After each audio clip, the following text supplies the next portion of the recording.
क्या भारत के प्लास्टिक कचरा प्रबंधन नियम सिर्फ कागजों पर लचीले रह गए हैं? आखिर क्यों सरकार ने 100% रिसाइकलिंग के लक्ष्य को आगे बढ़ाकर कंपनियों को एक तरह से एग्जिट पास दे दिया है? क्या हमारा पर्यावरण बाजार के अर्थशास्त्र के भरोसे सुरक्षित है? आइए जानते हैं आज के द हिंदू एडिटोरियल एनालिसिस में। आज के विश्लेषण में हम गहराई से चर्चा करेंगे प्लास्टिक जो कचरा प्रबंधन संशोधन नियम 2026 पर।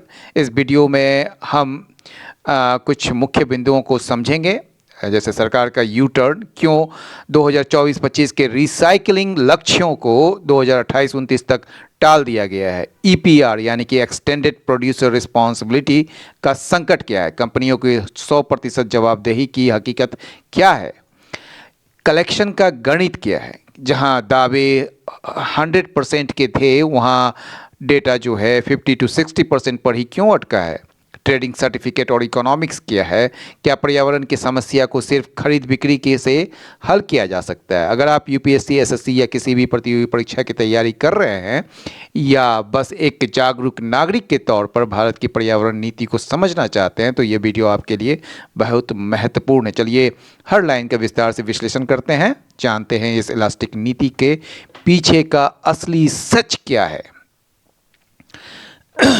आप जैसा कि देख पा रहे हैं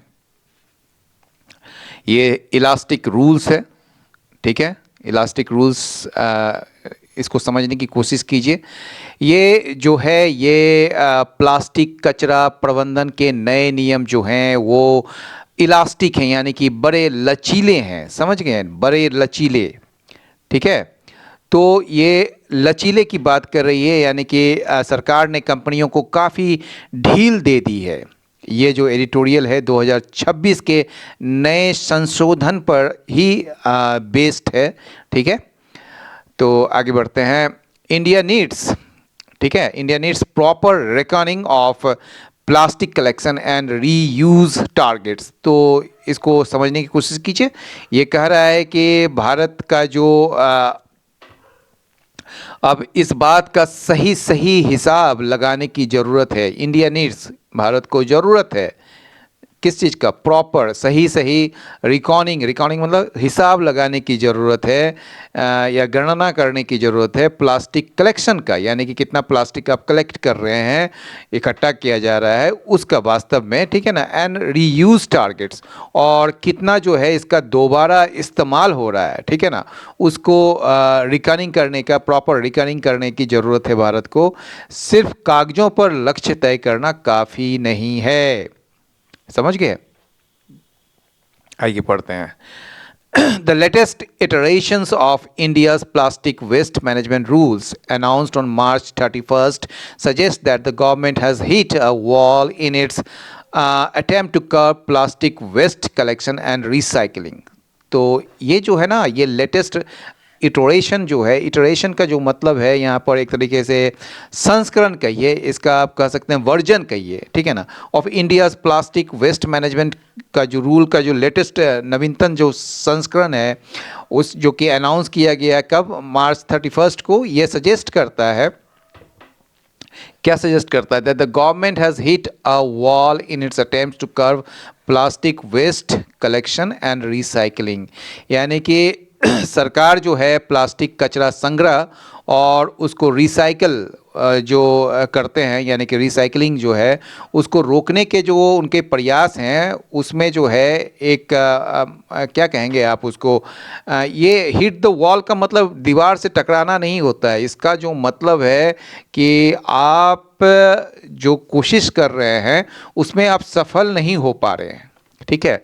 तो कहने की ये बात है कि सरकार जो प्लास्टिक कचरे को रोकने और उसे रिसाइकिल करने की जो अपनी कोशिशें हैं उन एक ऐसी जगह पहुंच गई है जहां से आगे बढ़ना मुश्किल हो रहा है, ठीक है ना। यानी कि हिट अ वॉल का मतलब एक तरीके से गतिरोध पैदा होना वहाँ पर, मतलब उससे आगे वो चीज़ जो ना बढ़ने का काम नहीं हो पा रहा है।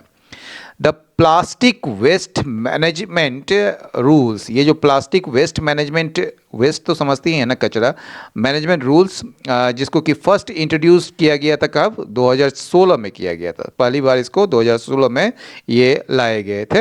हैव बीन अमेंडेड पीरियडिकली, इसको जो है ना समय समय पर इसमें बदलाव या संशोधन किए गए हैं। रिफ्लेक्टिंग, जो दर्शाता है a policy framework in constant evolution, ठीक है ना, जो दर्शाता है कि हमारी नीतियां जो है समय के साथ बदल रही है और बेहतर होने की कोशिश कर रही है। तो ये रिफ्लेक्ट करता है कि पॉलिसी जो फ्रेमवर्क है, यानी कि जो सिस्टम है हमारा एक, वो कांस्टेंट इवोल्यूशन में वो बेहतर होने की कोशिश कर रहा है, ठीक है ना। आगे बढ़ते हैं। द इंटेंट, इंटेंट का मतलब होता है इरादा, ठीक है ना। तो ये जो इरादा क्या है इसका, is to make companies that produce and use plastic, ठीक है ना, यानी कि वो कंपनीज जो प्रोड्यूस करती है और यूज़ भी करती है प्लास्टिक को, वैसे कंपनी को जो है क्या करना, to make companies invest in recycling plastic, ठीक है ना, उसको जो है क्या करना है कि असली मकसद जो है ये कि ये जो कंपनियां प्लास्टिक जो बनाती है और उसका जो यूज़ करती है, वही इसके रिसाइकिल में पैसा लगाए, ठीक है ना, मतलब कि इन्वेस्ट इन रिसाइकलिंग प्लास्टिक, वो रिसाइकलिंग प्लास्टिक में इन्वेस्ट करे, सो दैट, ताकि अल्टीमेटली अंततः लेस प्लास्टिक इज़ वेस्टेड, ताकि जो है कम से कम जो है वो मतलब कि कम से कम प्लास्टिक जो है वेस्ट हो, यानी कि वो कचरे में बदले, या आप कह सकते हैं बर्बाद हो, and dumped in landfills, reverse, oceans and public spaces. और जो है लैंडफिल हो गया आपका, नदियां हो गई आपकी, महासागर हो गया आपका, सार्वजनिक जो स्थान पर जो फेंका जाता है, जो डंप किया जाता है, उसमें कमी आए, ठीक है ना। द पैराडॉक्स इज, पैराडॉक्स का मतलब होता है विरोधाभास। तो विरोधाभास जो है यहाँ क्या है कि that the same qualities that have made plastic ubiquitous, यानी कि पैराडॉक्स क्या है, यानी कि विरोधाभास इसका क्या है कि जो क्वालिटीज़ है, क्वालिटीज़ क्या है, अब पूछेंगे आप कि इसके जो क्वालिटी हैं क्या, ठीक है। तो ये जो है ना क्योंकि ये क्वालिटीज़ है, इसका सस्ता होना और इसका लचीला होना, ये इसकी क्वालिटीज़ है। तो पैराडॉक्स ये है कि ये जो क्वालिटीज़ है, जो लचीला है या फिर सस्ता है, इसने जो है प्लास्टिक को यूबिक्विटस बना दिया है। यूबिक्विटस मतलब हर जगह ये आपको पाया जाएगा, ठीक है ना। तो इसको जो है ना हर जगह ये जो है ना पाया जाता है, क्योंकि यह जो है सस्ता और लचीला है, ठीक है। और ये एडेप्टेबल होता है to near infinite range of consumer goods, easy to produce, accessible to the richest and the poorest, and flexible in a way that metal can never be, also make it near impossible to incentivise collection and reuse, ठीक है। तो कहने का ये मतलब है कि ये जो गुण है, जो सस्ता और लचीला को, ये प्लास्टिक को सर्वव्यापी बना देता है, या मतलब कि हर जगह इसको आप पा सकते हैं। तो जो उपभोक्ता जो है ना, उपभोक्ता वस्तुओं की एक अनंत श्रृंखला जो है, यानी कि infinite range of consumer goods, ठीक है। और क्या है, उत्पादन में ये आसान है, ये सारे गुण हैं इसके, ठीक है ना। एडेप्टेबल है, एडेप्टेबल मतलब कि ये अनुकूल है। Near infinite range of consumer goods, यानी कि उपभोक्ता जो वस्तुएं हैं उसकी जो एक लंबी श्रृंखला, एक अनंत श्रृंखला के अनुकूल है ये, ठीक है। चूँकि ये जो है आपको इजी टू प्रोड्यूस भी है, यानी कि जल्द से जल्द उत्पादन भी हो जाता है इसका, मतलब उत्पादन में आसान है। और ये जो है एक्सेसिबल है रिचेस्ट के लिए भी और पुअरेस्ट के लिए भी, जो गरीब आदमी है सबसे उनके लिए भी, और जो सबसे अमीर है उनके लिए भी, ठीक है ना। और ये क्या है, फ्लेक्सिबल है इन अ वे, एक ऐसे तरीके से ये लचीला है कि that metal can never B, जो मेटल जो है मतलब कि अन्य जो धातु हैं उसकी तुलना में ये लचीला है, ये ना फ्लेक्सिबल है, कहीं भी आप इसको इस्तेमाल कर सकते हैं, कहीं भी इसको ले जा सकते हैं।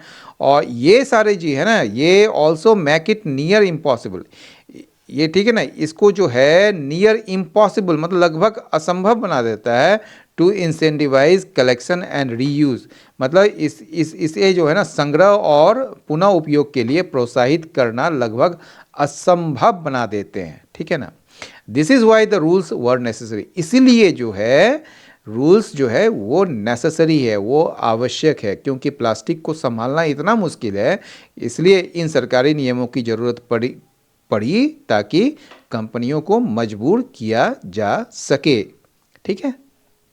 सिंस 2022 यानी कि 2022 से when the extended producer responsibility, ये जो एक सिस्टम आया था, रिजीम था, ठीक है ना, जो व्यवस्था आई थी जो लागू हुई थी 2022 में, एक्सटेंडेड प्रोड्यूसर रिस्पॉन्सिबिलिटी रेजिम जो है वो लागू हुई थी 2022 में, कैम इनटू फोर्स में लागू होना, ठीक है ना।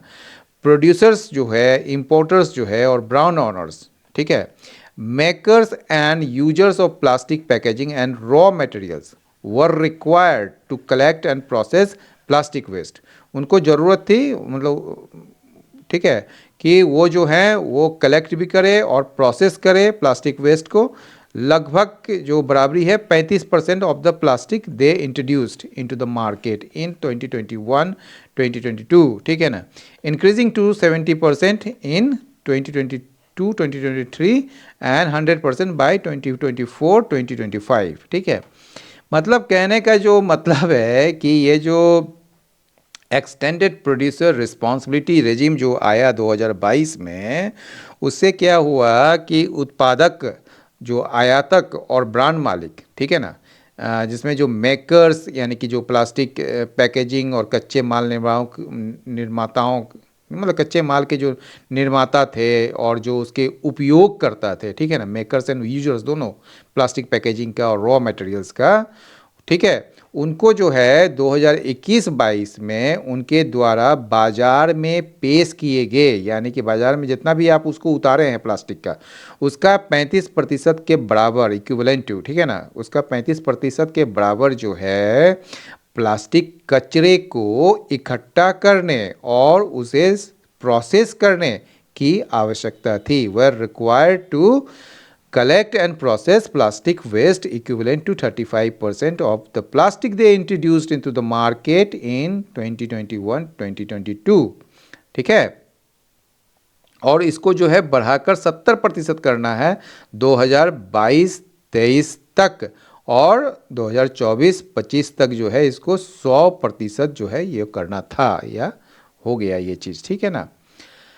तो ये कहने की बात हो रही है। द अमेंडमेंट्स ऑफ 2026, ये जो 2026 में जो बदलाव है, जो अमेंडमेंट्स है, संशोधन है, ब्रिंग इन न्यू मैंडेट्स, ये जो है एक अनिवार्य नियम इसमें जोड़े गए हैं, एक नए अनिवार्य नियम लाए हैं। दिस टाइम, इस समय जो है कंपनीज मस्ट इंश्योर, कंपनी को ये सुनिश्चित करना पड़ेगा that recycle content makes up a minimum and increasing percentage of their plastic packaging annually. कहने का ये मतलब है कि अब जो है ना, अब जो कंपनियों को अपनी पैकेजिंग में जो है रिसाइकिल किए हुए जो प्लास्टिक हैं उसका इस्तेमाल करना ही होगा, और इसकी मात्रा हर साल बढ़ानी होगी, मतलब increasing percentage of their plastic packaging annually, ठीक है। समझ गए बात को। फॉर इंस्टांस, मिसाल के तौर पर अगर आप देखेंगे तो कंपनीज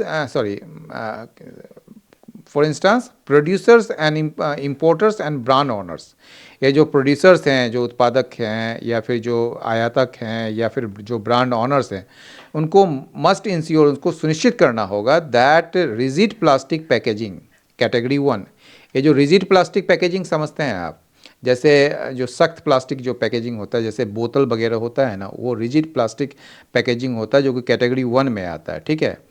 उसमें जो है कम से कम जो है ना 30% तक जो है रिसाइकल मटेरियल होना चाहिए, राइजिंग टू 60% बाय 2028-2029, मतलब 2028-29 तक जो है ना ये बढ़कर जो है 60% हो जाएगा, ठीक है।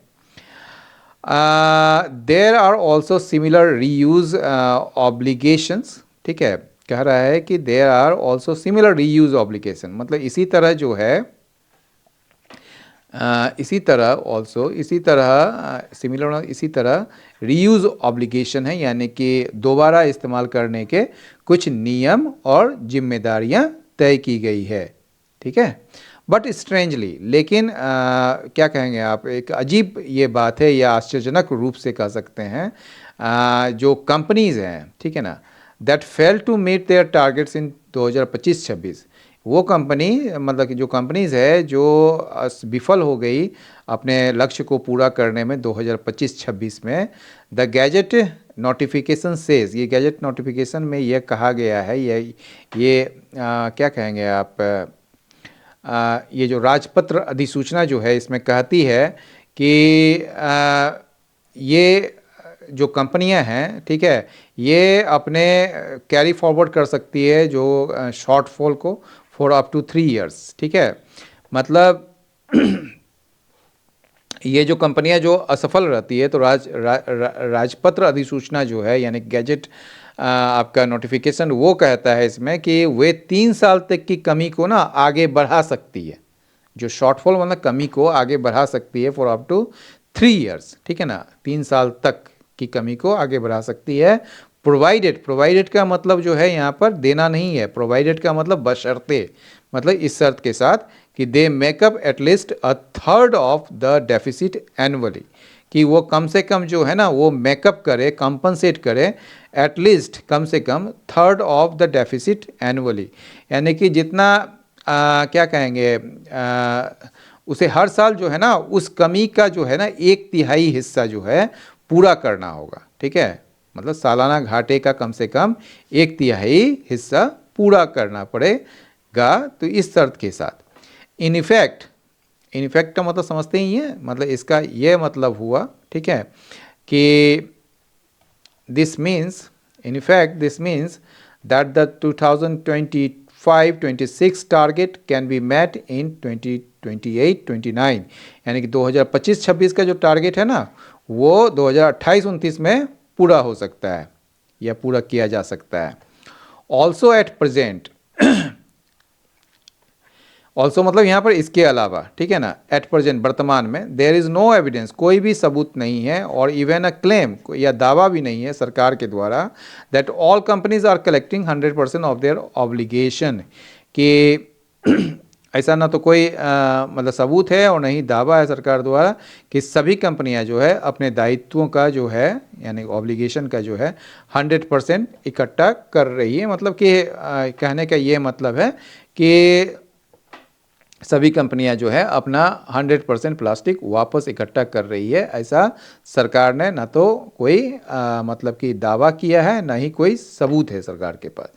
Bye the governments on response, सरकार के खुद के मतलब कि क्या कहेंगे आप, जवाबों के अनुसार, गवर्नमेंट्स के अपने खुद के रिस्पॉन्स जो हैं पार्लियामेंट में जो दिए गए हैं, ठीक है ना, उसके अनुसार इट हॉवर्स फ्रॉम 50% टू 60%, ये जो है ना, ये कंपनियां जो है केवल 50 से 60% कचरा ही इकट्ठा कर पा रही है। इट हॉवर्स, हॉवर्स का मतलब मंडराना या एक जगह मतलब कि इधर आसपास इकट्ठा रहना, इकट्ठा रहना नहीं कहेंगे, मतलब एक तरीके से उधर आसपास ही क्या कहते हैं, बने रहना। ठीक है, तो ये जो है बाय गवर्नमेंट्स का ऑन रिस्पॉन्स टू पार्लियामेंट को जो दिए गए हैं, तो उसमें कहा गया है कि जो ये जो कंपनियां हैं वो केवल 50 से 60% कचरा ही इकट्ठा कर पा रही है। And yet there are no targets, और फिर भी जो है या इसके बावजूद भी जो है कोई टारगेट्स नहीं है सेट फॉर 2025 एंड बियॉन्ड, यानी कि 2025 और 2025 के बाद के लिए कोई करे लक्ष्य तय नहीं किए गए हैं। दिस सिम्स टू सजेस्ट, यानी कि इससे ऐसा लगता है, सिम्स टू सजेस्ट, ठीक है, मतलब ऐसा लगता है या ऐसा सुझाव देता हुआ प्रतीत होता है कि that the government has given up on pushing companies to collect और रिसाइकल प्लास्टिक, कि गवर्नमेंट जो है या सरकार जो है अब क्या की है, कंपनियों को प्लास्टिक इकट्ठा करने और या फिर रिसाइकल करने के लिए प्रेरित करना छोड़ दिया है। गिवन अप ऑन मतलब कोई चीज़ को आप बीच में ही छोड़ देते हैं। और हैज़ शिफ्टेड फोकस, और इसने जो है ध्यान दूसरी तरफ केंद्रित कर दिया है, ठीक है ना, to having them use recycled plastic irrespective of how it is source. और ये अपना ध्यान जो है ना वो रिसाइकिल प्लास्टिक का उपयोग करने पर केंद्रित कर दिया है, चाहे वो कहीं से भी प्राप्त हो। इरिस्पेक्टिव ऑफ का मतलब होता है डिस्पाइट ऑफ, मतलब डिस्पाइट, इसको कह सकते हैं आपके ना, चाहे चाहे वो कहीं से भी प्राप्त हो, ठीक है ना। तो भले ही वो कहीं से भी प्राप्त हो, इससे कोई मतलब नहीं है, लेकिन वो जो है जो रिसाइकिल प्लास्टिक है उसका उपयोग किया जाएगा, ठीक है। देयर आर प्रोविजंस, ऐसे प्रावधान हैं, ठीक है। प्रावधान किस चीज़ के हैं या व्यवस्था किस चीज़ के हैं? ऑन यूजिंग ट्रेडिंग सर्टिफिकेट्स, यानी कि ट्रेडिंग सर्टिफिकेट्स का, ट्रेडिंग सर्टिफिकेट्स मतलब समझते हैं खरीद बिक्री का प्रमाण पत्र, ठीक है ना। तो जो है ना ये there are provisions on using trading certificates, ठीक है ना। ट्रेडिंग सर्टिफिकेट्स इस्तेमाल करने का प्रोविजंस है जो सजेस्ट करता है the logic is to let market economics decide. ये सजेस्ट करता है लॉजिक, यानी कि मतलब ये है कि सरकार चाहती है कि पर्यावरण की समस्या को बाजार के उतार चढ़ाव या पैसों के लेन देन से सुलझाया जाए, ठीक है ना। यानी कि मार्केट इकोनॉमिक्स तय करे कि on what is an environmental problem, कि क्या इन्वायरमेंटल प्रॉब्लम है। Without a proper reckoning of collection, बिना, क्या कहेंगे आप, एक रिकनिंग मतलब हिसाब किताब, एक तरीके से सही हिसाब जो लगाते हैं ना, तो बिना अगर उचित हिसाब किताब लगाए आप कलेक्शन और रिसाइकलिंग टारगेट्स का, the new targets on reuse, जो नया टारगेट्स है मतलब रीयूज़ पर, यानी कि फिर से उसका इस्तेमाल करने पर, विच आर ऑलरेडी इलास्टिक, जो पहले से ही लचीला है, रिस्क बीइंग इग्नोर्ड, तो क्या होगा कि इसका जो है ना अनदेखा किए जाने का एक जोखिम है, ठीक है ना, यह जोखिम उठाते हैं। देखिए यहाँ पर क्या है कि the new targets on reuse risk being ignored which are already elastic, thus undermining, इस तरह जो है आप कमज़ोर करते हैं the intent of the EPR regime. तो इस प्रकार जो है ईपीआर शासन के इरादे को कमज़ोर करते हैं, यानी कि पूरा मकसद ही इससे ख़त्म हो जाता है। तो मतलब कि आज के जो विश्लेषण से ये साफ है कि प्लास्टिक कचरा प्रबंधन संशोधन नियम जो है 2026 की मंशा तो सही है, लेकिन इसके लचीलेपन ने कई गंभीर सवाल खड़े कर दिए हैं। क्या कंपनियों को दी गई 3 साल की यह अतिरिक्त मोहलत हमारे पर्यावरण की कीमत पर है, या फिर मार्केट इकोनॉमिक्स के जरिए हम वाकई प्लास्टिक मुक्त भारत की ओर बढ़ पाएंगे? आपका इस पर क्या सोचना है? क्या सरकार को कंपनियों पर और ज़्यादा सख्ती करनी चाहिए, या फिर ये लचीले नियम ही आज की ज़रूरत है? ठीक है, अपनी राय कमेंट बॉक्स में ज़रूर साझा करें। आपकी राय इस चर्चा को और भी सार्थक बनाएगी। अगर आपको आज का यह विश्लेषण जानकारीपूर्ण लगा और आप द हिंदू के एडिटोरियल को इसी तरह आसान भाषा में समझना चाहते हैं, तो इस वीडियो को लाइक करें और अपने दोस्तों और साथी छात्रों के साथ शेयर करें, और हमारे चैनल को सब्सक्राइब करना ना भूलें ताकि आपसे कोई भी महत्वपूर्ण अपडेट मिस न हो। लेकिन विदा लेने से पहले हम वर्ड्स की तरफ चलते हैं। वर्ड्स में है पहला इलास्टिक, यानी कि लचीला या परिवर्तनशील, फ्लेक्सिबल, एडेप्टेबल या प्लांट, एंड हो जाएगा रिजिड, इनफ्लेक्सिबल, स्टिफ। रेकनिंग मतलब हिसाब किताब, कैलकुलेशन, एस्टिमेशन या फिर अप्राइजल, और इसका एंड हो जाएगा इग्नोरेंस, गेस वर्क या नेगलेक्ट। एटरेशन व संस्करण या पुनरावृत्ति, वर्जन, एडिशन या रिपीट, एंड हो जाएगा ओरिजिनल, प्रोटोटाइप या सोर्स। कर्व मतलब नियंत्रण करना, रोकना, रिस्ट्रेन, चेक या लिमिट, एंड हो जाएगा इनकरेज, रिलीज या प्रमोट। यूबिक्विटस में सर्वव्यापी, हर जगह, ओमनी प्रेजेंट, परवेसिव या फिर यूनिवर्सल, इसका एंड हो जाएगा रेयर, स्कार्स या अनकॉमन। इंसेंटिवाइज का मतलब होता है प्रोत्साहित करना, मोटिवेट, इंकरेज या फिर स्टिमुलेट, इसका एंड हो जाएगा डिस्करेज, डिटर या फिर डिसवेट। शॉर्टफॉल में कमी या घाटा, डेफिसिट, लैक या शॉर्टेज, एंड हो जाएगा सरप्लस, एक्सेस या फिर एवेंडेंस। पैराडॉक्स का जो मतलब होता है विरोधाभास, इसका मतलब कॉन्ट्रडिक्शन, इनकंसिस्टेंसी, आयरनी, इसका एंड हो जाएगा लॉजिक, कंसिस्टेंसी या फिर हार्मनी। अंडरमाइन मतलब कमजोर करना, वीकेंड, सैबोटाज या सबवर्ट, एंड हो जाएगा स्ट्रेंथन, बॉल्स्टर या फिर सपोर्ट।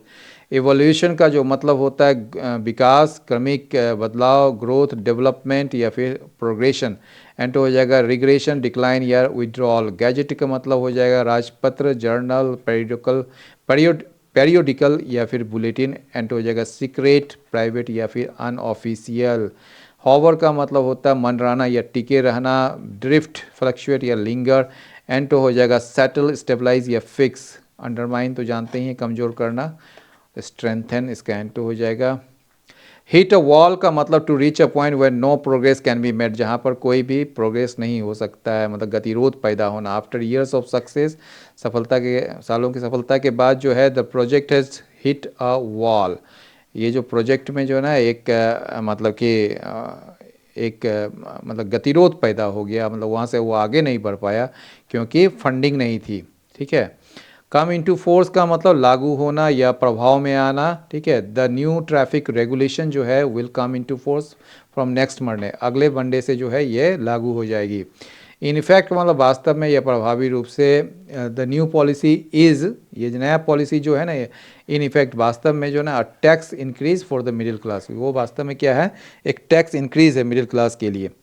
गिव अप ऑन का मतलब उम्मीद छोड़ देना, हार मान लेना। Don't give up on your dreams, अपने सपनों से उम्मीद मत छोड़ो, just because of one failure, केवल एक ही असफलता के कारण। इरिस्पेक्टिव ऑफ मतलब के बावजूद या चाहे कुछ भी हो जाए, ठीक है ना, बिना बिना ध्यान दिए। The rules applies to everyone, सबके लिए ये रूल लागू होते हैं, इरिस्पेक्टिव ऑफ देयर पोजीशन, चाहे वो किसी भी पद पर क्यों ना हो। ठीक है। तो आज के लिए बस इतना ही, मिलते हैं अगले वीडियो में एक नए और गहरे विश्लेषण के साथ। तब तक के लिए पढ़ते रहिए, सीखते रहिए और जागरूक रहिए। धन्यवाद और जय हिंद।